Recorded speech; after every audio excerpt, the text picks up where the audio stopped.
Olá, turma! Tranquilo? Tudo bem com vocês? Espero que sim.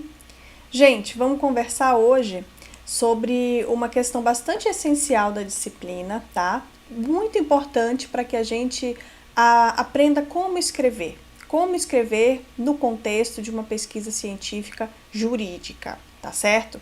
Então, a ideia da aula de hoje é trazer para vocês, na verdade, é mais assim uma conversa, digamos, não vou dizer chamar isso aqui de aula, mas eu gostaria de passar umas dicas para vocês e alguma contextualização sobre o que se espera dentro da pesquisa científica no que se refere a isso que a gente chama de revisão teórica, que nada mais é do que a apresentação dos resultados dos estudos que vocês vão fazer, baseados sempre numa literatura jurídica, numa literatura científica e em pesquisa nas fontes, então, do direito que a gente precisa incluir nesses nossos estudos, tá certo?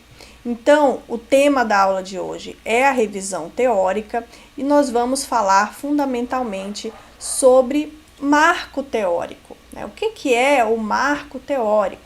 O marco teórico vai ser aquela parte que vai fundamentar, aquele elemento da pesquisa científica que vai fundamentar os argumentos que você quer sustentar, tá certo? Então, para que a gente comece a falar sobre isso e também sobre outros aspectos da revisão teórica, é importante que a gente esclareça o que é que nós buscamos encontrar no trabalho de pesquisa científica, tá? Então, a gente já viu que a pesquisa científica no direito, ela pode ser realizada em diversos âmbitos, né?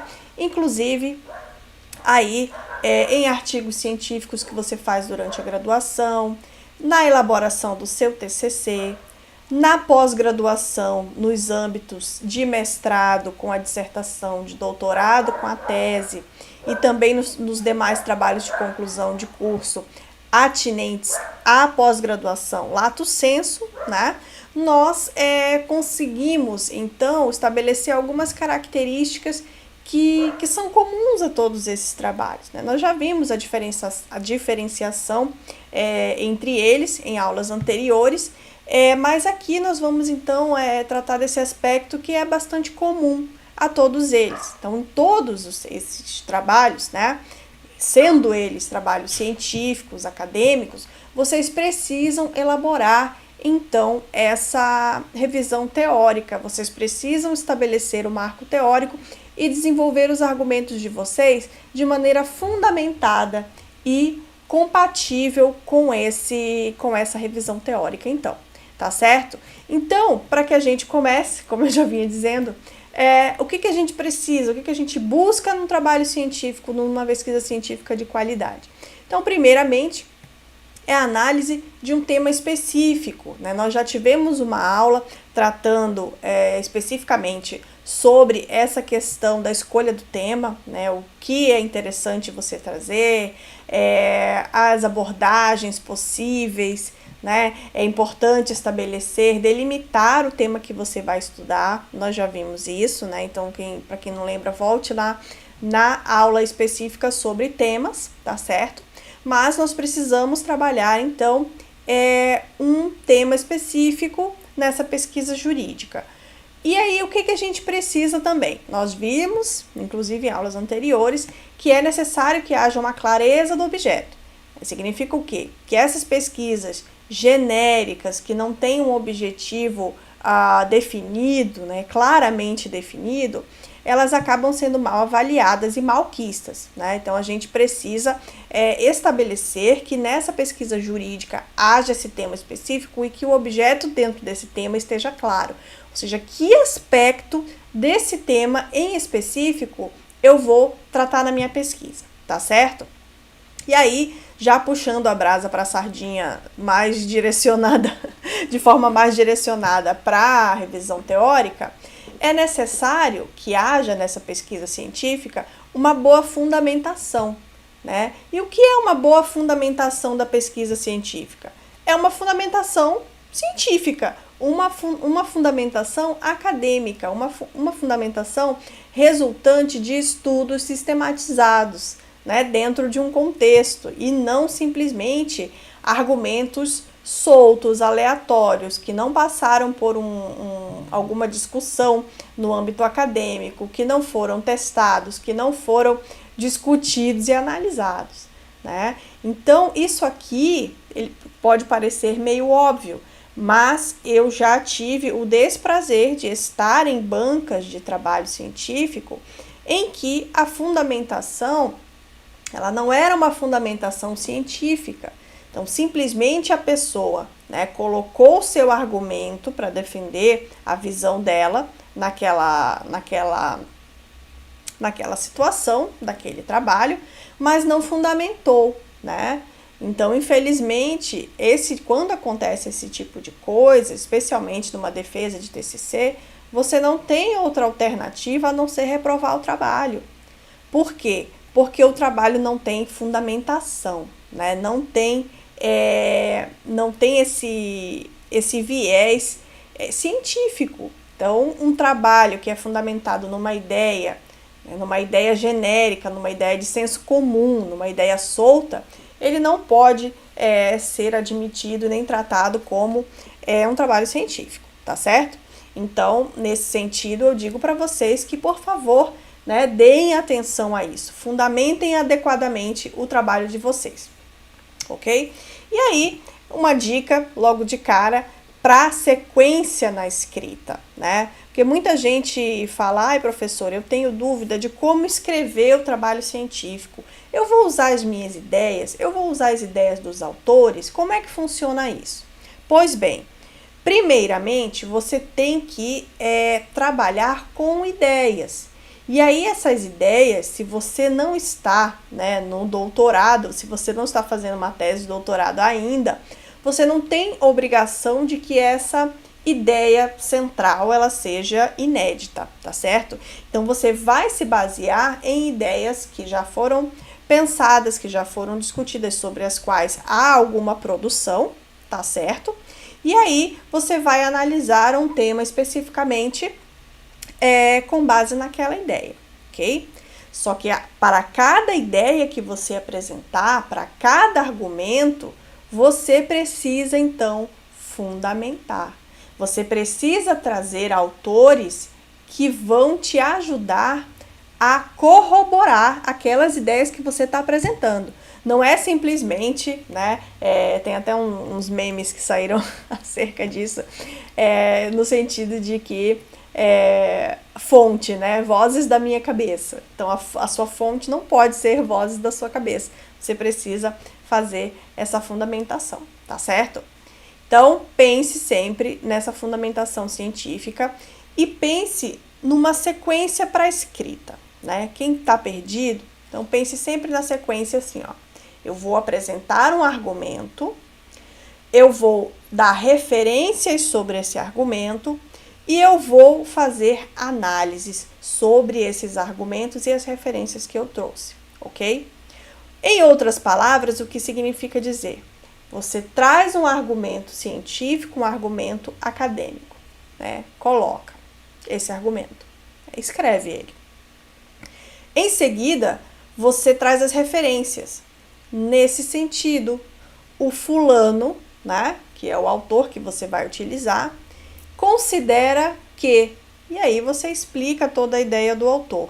Quando você explica a ideia do autor com as suas próprias palavras, ainda assim você está demonstrando ideias alheias. Então, quando você terminar de escrever tudo isso no teu texto, você vai lá, abre, né, um parêntese e referencia, né, para dizer de quem foi essa ideia. E aí você coloca o ano do livro ou da referência onde você retirou aquela ideia, tá certo? Se você quiser colocar as palavras textuais do autor, né, colocar exatamente como ele pôs no texto dele, aí você tem que fazer uma citação direta, né, onde você vai, se essa citação, e aí vai entrar a questão das normas da BNT, né, se essa citação tem mais de 3 linhas, você faz um recuo, né, e coloca ela destacada, com fonte menor e com recuo.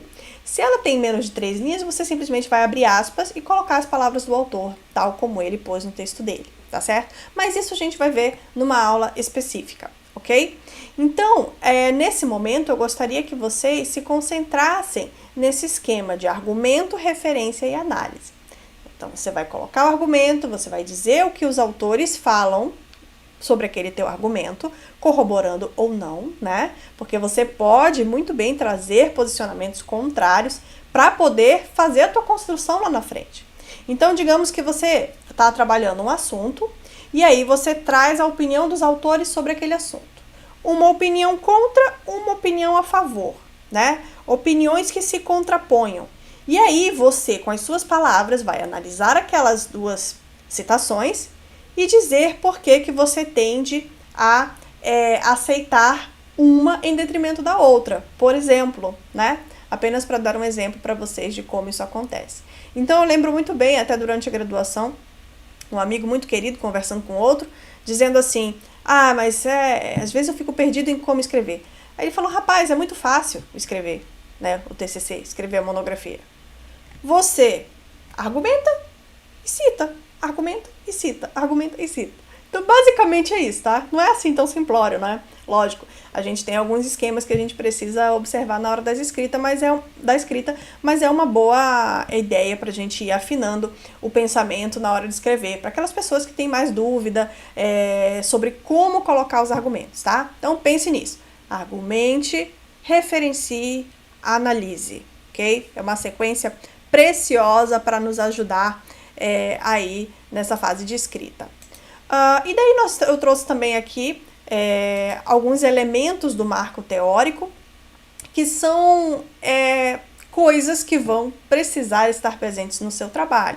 Não necessariamente todas elas, tá? Depende muito do tipo de trabalho, do objetivo do trabalho, do método que você está usando, tá? Mas aqui são alguns dos elementos que vão estar presentes nesse marco teórico. Então, a gente pode falar, por exemplo, de elementos de contextualização. O que é elementos de contextualização?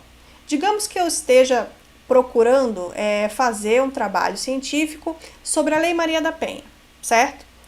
Um elemento de contextualização num trabalho desse tipo seria eu colher dados acerca de como está a questão da violência contra a mulher no Brasil, por exemplo, né? Ou contextualizar essa violência contra a mulher no contexto, né? Contextualizar no contexto foi ótimo, de uma sociedade que tem uma cultura patriarcal, machista, etc., né? Esses seriam, dentro desse tema, elementos de contextualização, né? Se eu estou, por exemplo, trabalhando lá no direito civil, direito de família, e eu quero falar de alienação parental, qual seriam elementos de contextualização para esse tema? A verificação de que as famílias elas já têm uma outra conformação, muitas vezes as famílias elas se dissolvem, os filhos ficam, os conflitos entre os cônjuges acabam atingindo as crianças, enfim, você vai contextualizar. Então, esses elementos, que vão ser fundamentados por outros estudos que vocês vão encontrar, tá certo? Esses elementos, eles vão compor o marco teórico de vocês, né? A revisão teórica. E daí nós temos também, como elemento de revisão teórica, a análise histórica. Então, o que é essa análise histórica? É uma breve digressão, um breve histórico sobre como o tema que você vai trabalhar se desenrola ao longo da história. Ai, professora, mas precisa isso em todo o trabalho? Olha, eu sempre recomendo aos alunos que façam. Porque quando a gente não olha para a história, muitas vezes a gente não consegue entender o porquê daquilo. Então, se eu vou trabalhar um tema através, por exemplo, direitos humanos, né? Por que a gente precisa de direitos humanos? Tá, óbvio, todo estudante de direito sabe por que nós precisamos dos direitos humanos. Mas talvez a pessoa que vai ler o teu trabalho, ela não tenha essa dimensão.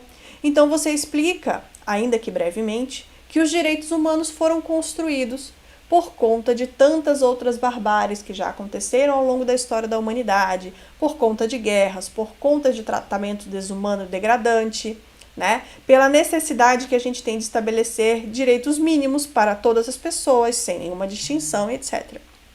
Ok? Elementos de contextualização, análise histórica, né? Então eu vou dizer que na Idade Média era assim, na Idade Moderna era assim, na Antiguidade era assim. Essa análise histórica e de contextualização eu considero bastante importante para que as pessoas entendam a importância do seu trabalho, tá certo?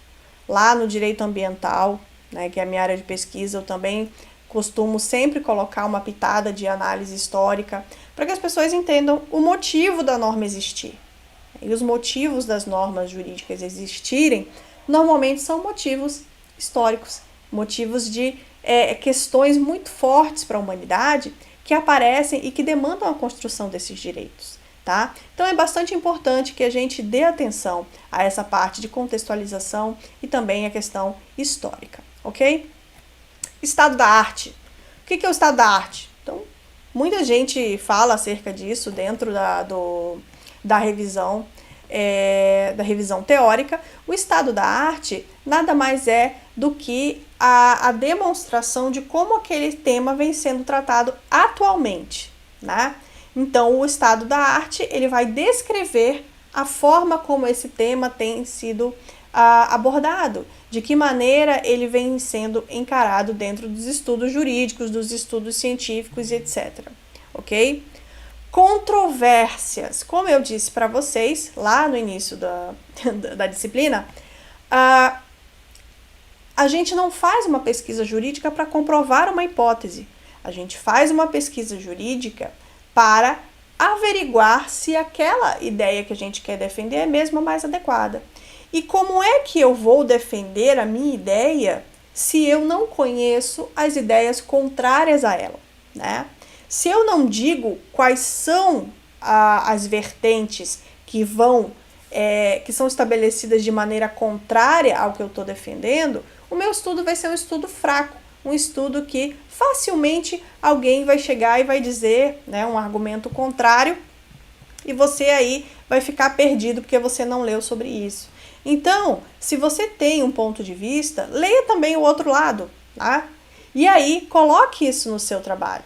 Coloque isso no seu trabalho e, a partir daquela discussão que você vai fazer entre autores com posicionamentos diferentes, você defender o porquê você acha que o posicionamento correto é o que você acha que é, e não o outro, né? Então, você pode encontrar isso através de posicionamentos dentro da literatura diferentes e também através de jurisprudências, né? Então, a gente pode estabelecer essas contraditoriedades. Muitas vezes a gente tem, quem estuda para ser advogado sabe disso, né? Que o papel do advogado é encontrar jurisprudência que seja adequada para defender o ponto de vista do cliente dele, né?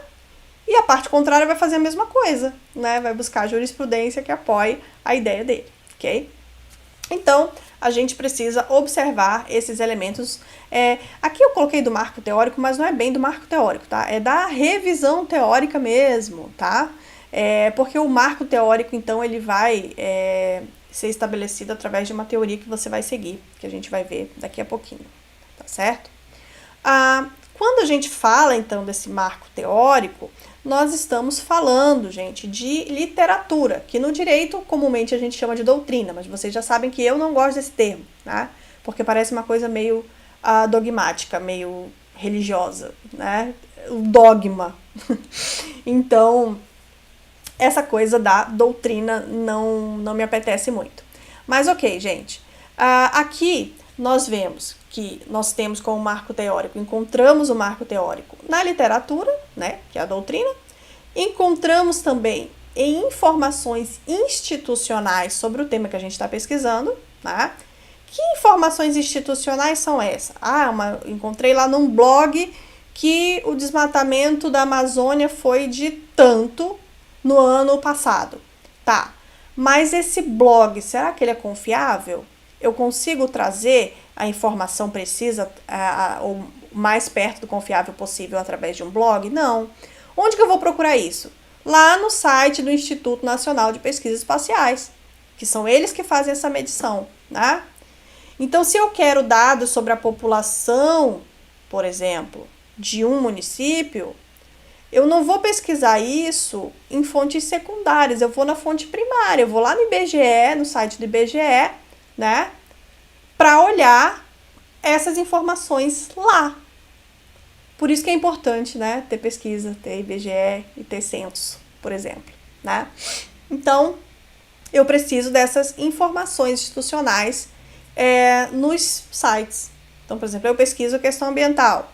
Então, vão existir alguns temas que eu vou precisar olhar lá no site do Ministério do Meio Ambiente, nos sites institucionais das secretarias de Estado e de município, que são voltadas à questão ambiental, né?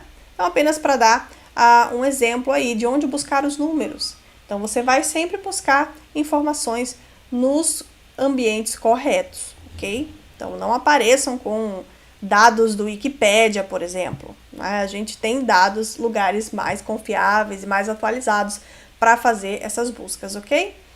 A outra fonte que também serve ao nosso marco teórico, na nossa revisão teórica, é a legislação, né?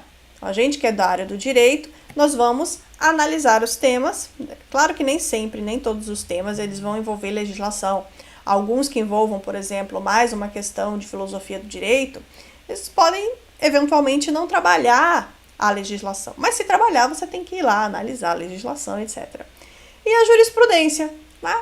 Então, basicamente, as fontes do direito de uma maneira explicada diferente, né? Então, a gente vai olhar aí literatura, informações institucionais, governamentais, confiáveis, legislação e jurisprudência, tá certo?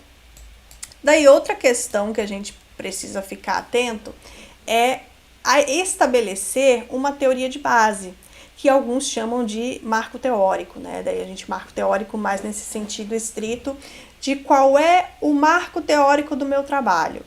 Então, o marco teórico, ele seria, então, aquele conjunto de ideias que vão sustentar o meu trabalho, tá certo? Então, não se trata apenas de trazer as ideias, trazer os autores e etc., mas sim de escolher, dentro de todas as abordagens possíveis para aquele tema que você vai estudar, você escolher aquela que mais te interessa, ok? Então, eu vou mostrar para vocês daqui a pouquinho alguns trabalhos para que vocês consigam observar o marco teórico estabelecido nesse trabalho, ok? Mas, primeiro, você precisa, né, de uma teoria de base, né? Então, para quem vai trabalhar, por exemplo, né, com direito civil, você vai lá na teoria da responsabilidade objetiva, por exemplo, para tratar de uma questão, né? Então, você vai estabelecer teorias de base. Daqui a pouco, quando eu for mostrar os trabalhos, vocês vão perceber que isso vai aparecer de uma maneira mais clara para vocês, né? E não apenas de uma forma geral, como eu estou falando aqui. Os argumentos, então, eles não devem conflitar com as teorias adotadas, tá? Então, você tem que prestar bastante atenção nisso. Então, se você está defendendo a necessidade de, por exemplo, aqui um exemplo aleatório, tá? De que o Estado intervenha fortemente numa questão, né? Não é lá muito adequado você usar uma teoria muito liberal, né? Porque justamente vai ser o oposto que essa teoria vai levar a crer, que o Estado deveria soltar as questões e deixar para outros âmbitos regularem, e não o Estado. Se você quer defender isso, você não vai usar uma teoria muito liberal, né? E o contrário também é verdade, né? Se você quer que o Estado largue de mão de regular certas situações e você vai colocar isso no seu trabalho, tu não vai usar uma teoria de base que diz o contrário, que diz que o Estado tem que regular, né? Só para vocês terem um exemplo mais concreto acerca do que eu estou falando.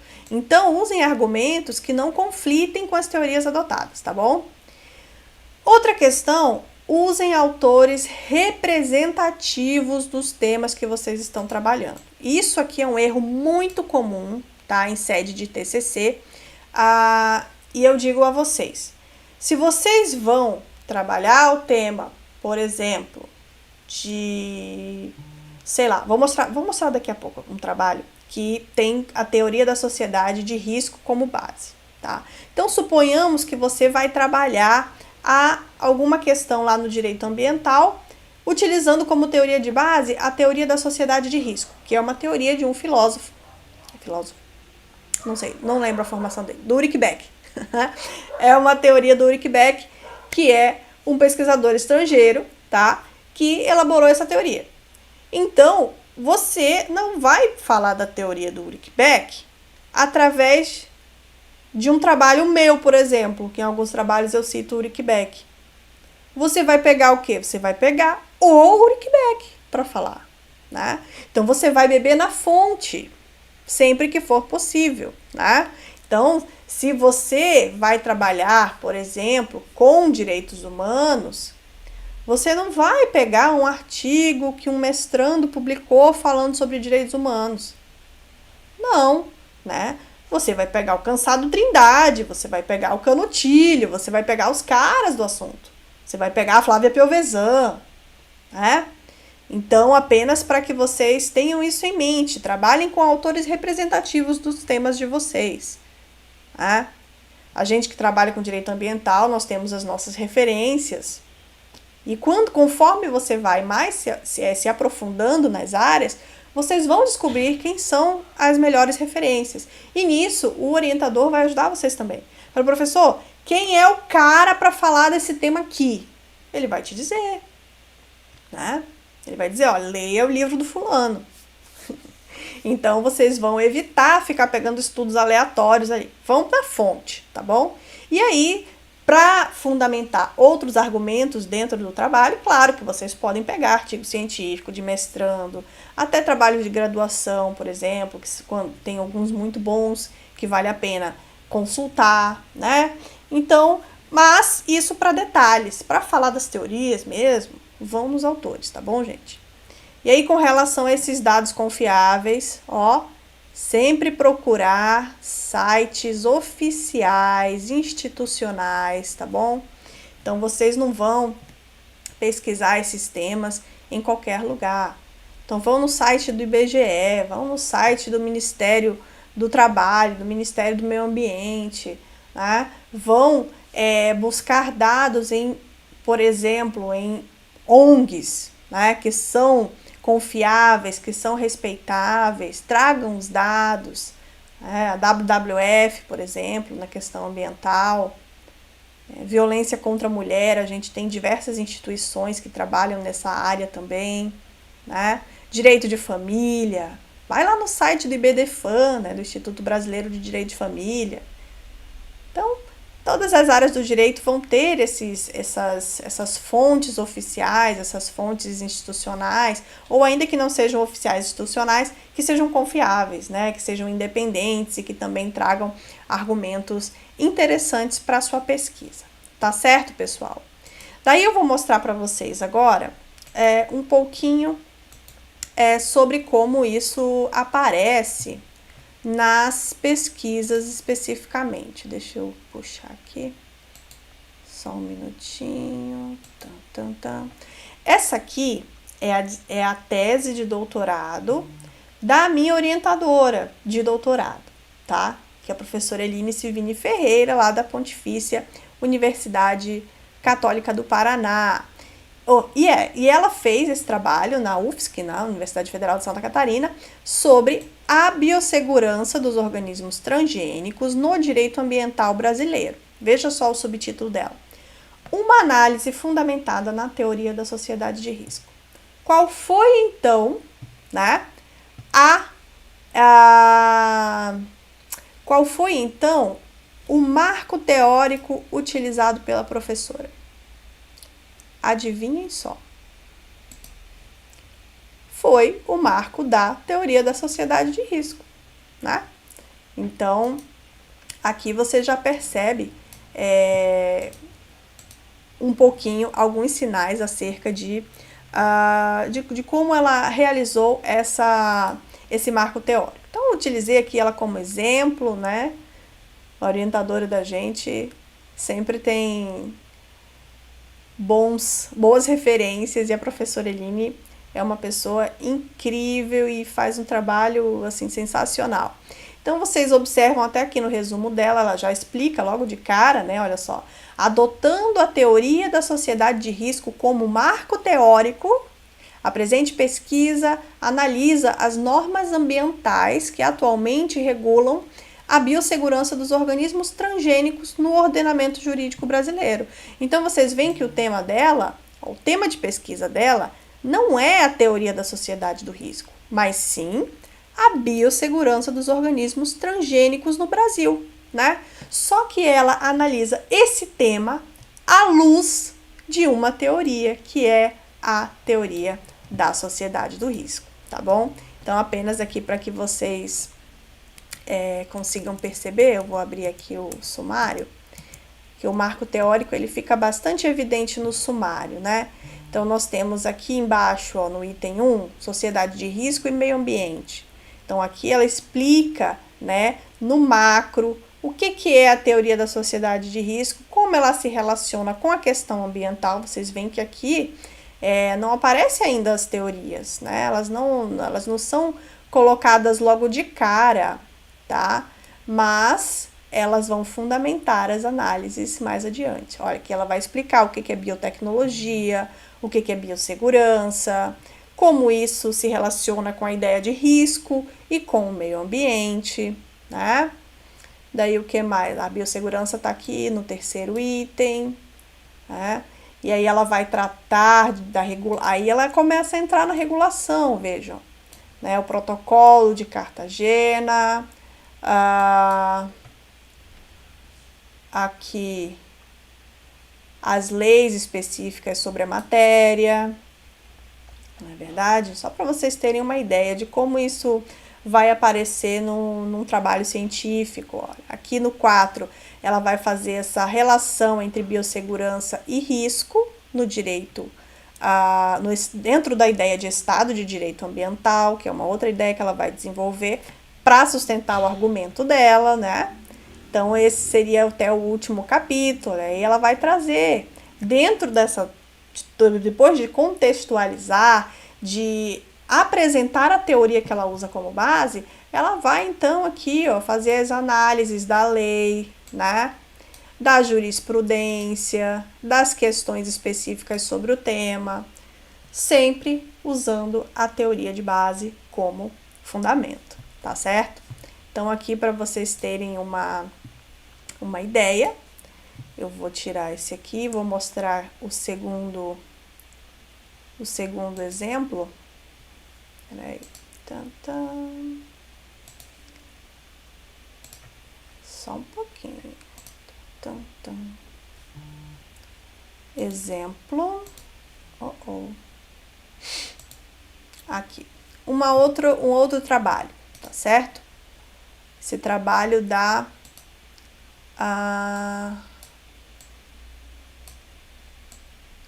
vai, muita coisa, muita janela para abrir, gente. Só um minuto, achei. Aqui, ó. Nós temos esse trabalho que eu trouxe para mostrar para vocês, um trabalho da FGV, do curso de administração, doutorado em administração, na verdade, né? Que tem um viés jurídico, um viés lá do direito ambiental. Eu vou falar bastante exemplo de direito ambiental porque é o que eu estudo mais. Eu posso falar com mais propriedade, tá, gente? Mas sempre vou tentar trazer exemplos de outras áreas também. Vejam só que o trabalho dela, ela fala sobre, aqui ó, Miriam Albert Pires, ela vai tratar da irresponsabilidade, ou melhor, a ideia é falar de responsabilidade, mas fazer uma crítica, dizer que existe, na verdade, uma irresponsabilidade social e empresarial. E aí ela vai tratar do desastre ambiental de Mariana sob o ponto de vista dos moradores das regiões afetadas. Vejam que ela começa o título do trabalho dela com uma teoria, né? A teoria da responsabilidade social da empresa, que é uma teoria que é desenvolvida, né, enfim, no direito também, que tem feições jurídicas, tá? Ela desenvolve lá no curso de administração. E vejam só, aqui o sumário. Dependendo da área, também tem isso, tá, gente? Vocês podem ver que lá a professora Eline, ela ela já entra direto nos temas, né, no trabalho. Aqui você tem uma organização diferente, que os outros cursos eles se organizam os trabalhos de forma diferente. Então eles colocam uma introdução, aí o referencial teórico eles colocam como um item, né? A gente não faz isso no direito, não é usual. A gente normalmente entra nos capítulos com os temas e aí desenvolve tudo isso dentro dos capítulos, né?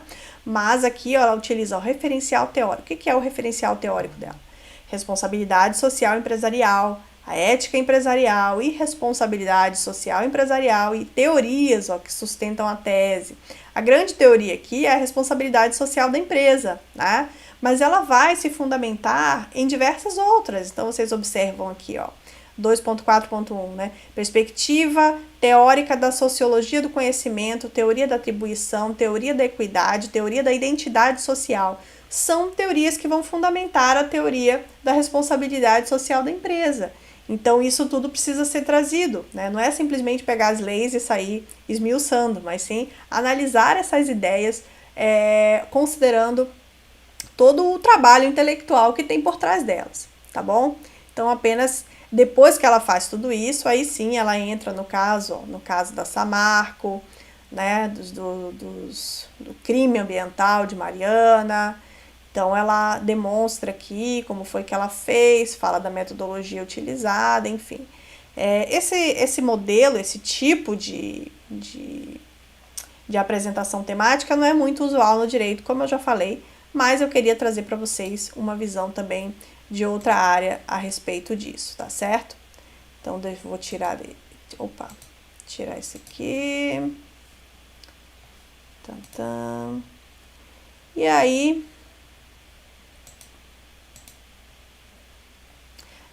acho que eram esses. Eu tinha colocado um terceiro aqui, mas ele sumiu. Gente, essas coisas acontecem, tá? Mas quem tiver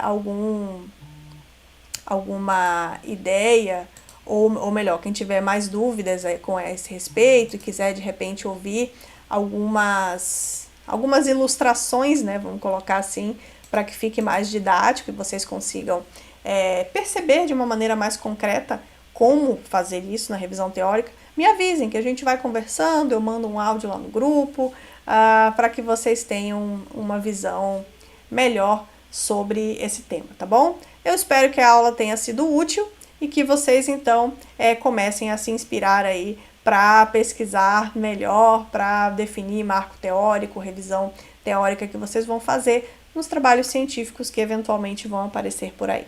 Tá certo? Um grande abraço para vocês e até a próxima. Tchau, tchau.